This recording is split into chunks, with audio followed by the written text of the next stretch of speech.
Je crois que quand on a vu que la liste de l'Algérie avait tardé à être rendue publique, avait tardé à être publiée, je pense qu'on s'est tous dit la même chose, les frères, on va être honnêtes. Arrêtez de faire semblant, les gars, on s'est tous dit exactement la même chose. Quand on a vu que toute l'Afrique, que toute l'Europe, que le monde entier, les équipes nationales du monde entier ont rendu public la liste de leur sélection pour ce rassemblement du mois de mars, et que l'Algérie avait tardé de la rendre.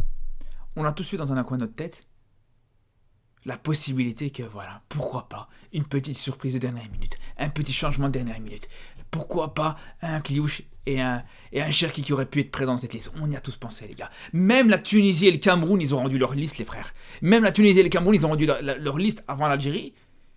Et vous allez me dire, ouais, vous n'êtes pas dit que c'était bizarre de voir que l'Algérie avait tardé autant avant de rendre cette liste publique. Moi, je pense que, les gars, on y a tous pensé dans un coin de notre tête. Alors, on s'est dit que c'était très compliqué. On savait que ça allait être très compliqué, que c'était très peu réaliste et tout ça. Il n'y a pas de problème là-dessus. Mais les gars, moi je vous dis une chose.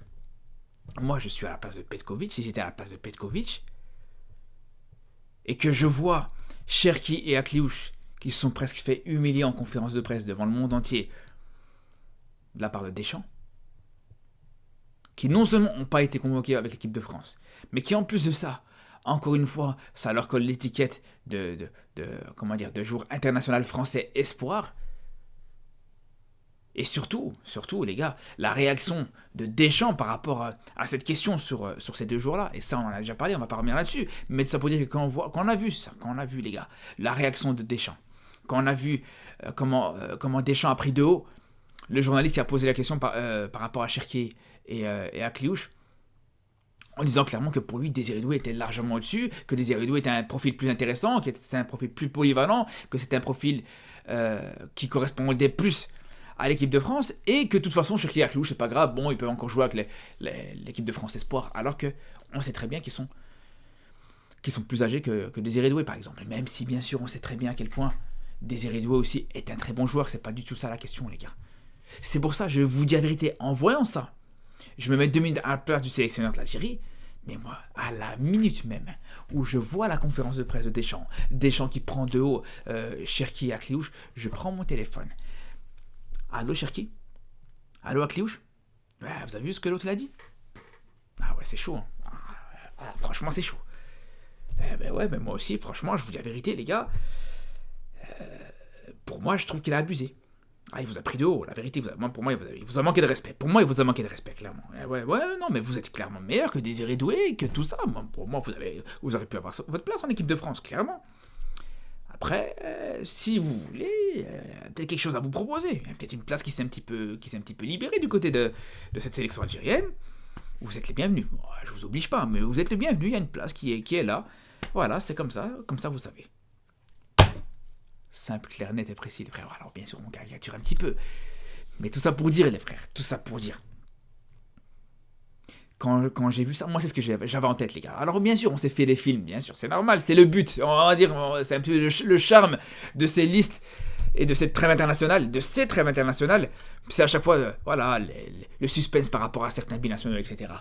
Donc c'est pour vous dire que vraiment, malgré tout, il y a eu une petite déception quand on a vu que ni l'un ni l'autre était convoqué. De toute façon, quand je dis ni l'un ni l'autre, je pense que, je sais pas pourquoi, j'ai l'impression que le jour où on a un qui sera convoqué, l'autre il suivra juste derrière, et ils seront convoqués peut-être en même temps. Mais bref. Si c'était seulement ça la déception, je dirais à la limite pourquoi pas. Mais il n'y a pas que ça comme déception, bien sûr. Moi, je vais vous dire la vérité, les gars. Moi, je pense que la déception principale, c'est surtout ça, les frères. Moi, je comprends pas ce que Benrahma fout dans cette liste. On va être honnête, les gars. On va dire les termes. Je vais être un petit peu cru. Je suis d'accord avec vous. Mais je comprends pas ce que Benrahma fout dans cette liste, les gars. Qu'est-ce qu'il fait là? Expliquez-moi qu'est-ce qu'il fait là. On s'attendait peut-être à un Cherki et un Akliouche. On se retrouve avec Benrahma et Yacine Bendia, les frères. Donc je vous pose la question par rapport à Benrahma. On va remettre les gens dans le contexte, les gars. Le mec, quand il jouait en première ligue, meilleur championnat du monde, quand il jouait en Ligue 1, quand il jouait au plus haut niveau du football européen, il n'était pas performant en sélection algérienne. Et là, il a décidé d'aller jouer en division 2 saoudienne, les gars. Donc déjà, en Arabie Saoudite, et en deuxième division. Donc c'est descend de 2 étages, voire de 4 étages, les gars. Parce que tu joues en Arabie Saoudite, c'est une chose. Que tu joues en deuxième division d'un grand championnat, d'une grande nation de football, tu joues en deuxième division anglaise, deuxième division espagnole, deuxième division italienne, allez, deuxième division allemande, ok. Mais deuxième division saoudienne, non mais les gars, je suis désolé, non mais c'est pas possible. C'est pas possible. Alors, bien sûr, c'est pas parce qu'il a signé un contrat dans un club de DD saoudienne que directement il va perdre son niveau d'un coup en un claquement de doigts. Ça, c'est vrai. Je suis d'accord avec vous, c'est pas ça la question. Mais je suis désolé. D'ici à la prochaine CAN, à force de jouer face à des équipes de D2 saoudiennes, ben, ton niveau il peut que baisser. Et on l'a déjà vu même pour certains joueurs qui jouent même en première division saoudienne, les gars. Donc c'est pas un joueur qui joue dans une classe en dessous qui va rester performant, c'est tout à fait logique. Il sera peut-être performant sur ce rassemblement, le rassemblement d'après à la limite, mais d'ici la CAN, les gars, il va être complètement cramé. Et tu vas plus le reconnaître. Déjà que t'avais l'impression qu'il était un petit peu en surpoids. T'avais l'impression que voilà, qu'il se fait plaisir. Il se fait plaisir. Je dis pas qu'il est obèse non plus, mais il se fait plaisir, etc. Le petit Benrahma. Donc c'est sûr et certain qu'en Arabie Saoudite, je pense que ça va être encore plus compliqué, les gars. Je vous dis la vérité, je pense que vraiment, il va vraiment sombrer en termes de niveau, au niveau physique, au niveau de manière générale.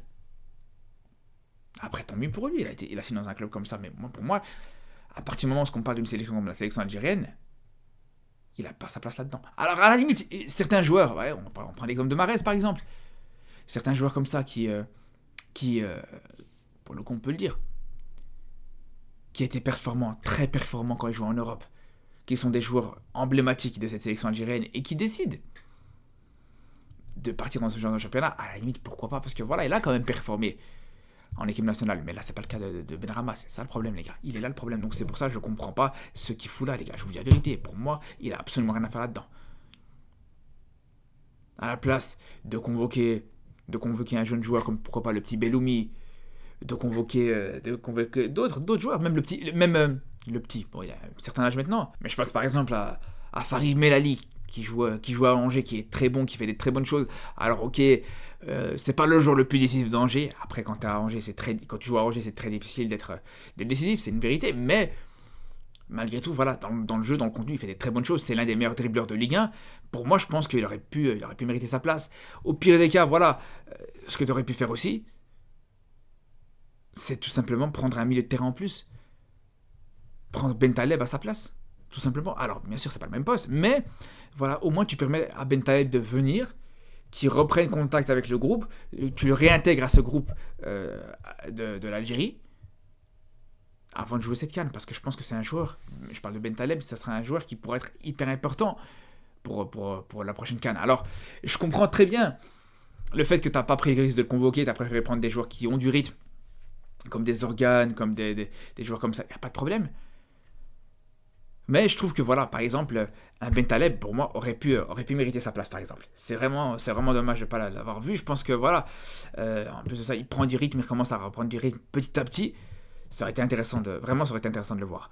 Après, sinon, pour le reste, globalement, les gars, on va pas se mentir. Même si c'est vrai qu'on peut être un petit peu déçu sur certaines choses. Mais globalement, les gars, pour le reste, faut dire ça reste pas mal. Ça reste quand même une liste qui est intéressante, les gars. Les gardiens, ça reste des gardiens. Je pense que surtout pour ce qui est de Mandrea, qui a fait des très belles choses. On se rappelle d'ailleurs son match contre le Mozambique au match aller. Il avait été exceptionnel. Oukdija, pareil, un gardien intéressant. Donc voilà, pour ce qui est des gardiens, il n'y a pas de souci. La défense, je pense que pour cette défense de manière générale, on a vraiment des éléments intéressants. Ait Nouri qui est exceptionnel avec Wolverhampton. Adjam, qui est un des meilleurs latéraux d'Europe en termes de stats, en termes de dribble, etc. Donc vraiment, la défense, elle n'est pas mauvaise du tout, les gars. Je pense que vraiment, on peut avoir une défense intéressante avec Ben Sebaini qui se replace et qui est réaxé de plus en plus au poste de défenseur central. Là où c'est un peu plus compliqué, où il y a plus d'incertitude, c'est du côté du milieu de terrain. Mais la bonne nouvelle, les gars, bien sûr, c'est ça, les gars. Guiri Benasser qui se sont retrouvés en club, qui sont en train de se relancer du côté de l'Olympique de Marseille, qui sont devenus coéquipiers, qui s'entraînent ensemble tous les jours, qui jouent ensemble tous les week-ends. Ça, c'est la meilleure nouvelle que tu pourrais avoir. C'est la meilleure chose que tu pouvais avoir. Déjà, juste le fait d'avoir ces 2 jours-là qui reprennent confiance, qui reprennent du rythme, même si pour Gouiri, il était sur déjà une bonne lancée. Dites-vous déjà, à Rennes, il était très bon quand il était convoqué avec l'Algérie. Le mec jouait à Rennes, mais malgré tout, il était très bon en sélection. Donc imaginez-vous, le mec, il a franchi deux paliers.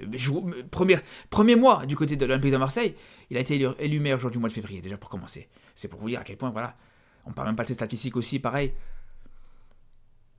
En quelques matchs déjà, il est déjà très très performant. D'ailleurs, j'ai hâte de voir ce que les deux ils vont faire contre le PSG. Mais déjà, je parle de Gouiri. Et pareil pour Benasser, qui juste le fait que voilà, il reprenne du rythme, qu'il enchaîne les matchs, etc. C'est déjà une très bonne nouvelle.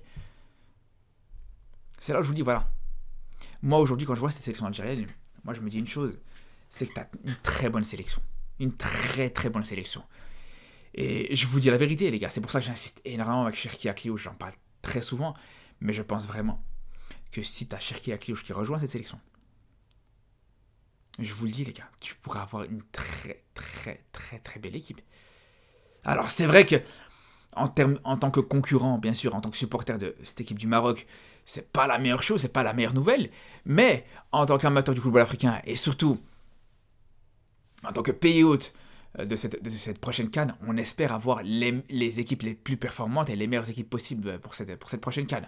En tout cas les frérots, on aura l'occasion de se retrouver très vite pour parler de cette équipe d'Algérie avec les matchs qui vont arriver notamment. Et on va voir, on a hâte de voir justement ce qui va être proposé au niveau des différents, des 11 qui vont être proposés sur ces matchs-là. Pour commencer ce match contre le Botswana qui va pas être facile du tout les gars, un match contre le Botswana à 14h en plein Ramadan, bonne chance les gars, vraiment bonne chance. Et c'est là, d'une certaine manière, que je peux aussi comprendre l'absence de Ben Taleb, dans un contexte aussi qui est compliqué, Ramadan, plus voilà, situation physique qui est compliqué, manque de rythme, revient d'un problème cardiaque, etc. Il y a des aspects qui peuvent faire qu'on peut comprendre, tout simplement. En tout cas, les frérots, comme je vous dis, on se dit à très vite pour mes vidéos, surtout d'ici là. Prenez soin de vous.